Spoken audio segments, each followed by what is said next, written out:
How to use app tracking transparency on iPhone. Hey guys, in today's video, I'm going to show you how to use app tracking transparency on your iPhone. This feature gives you control over which apps can track your activity across other apps and websites. So make sure to watch this video till the end, and let's get started.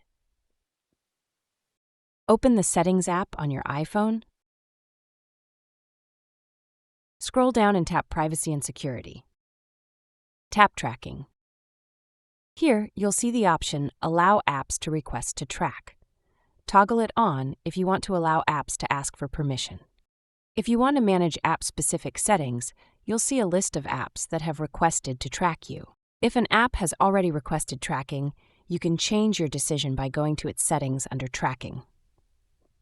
Once you've made your choices, exit the settings. The changes will be saved automatically. Now you've got control over app tracking on your iPhone.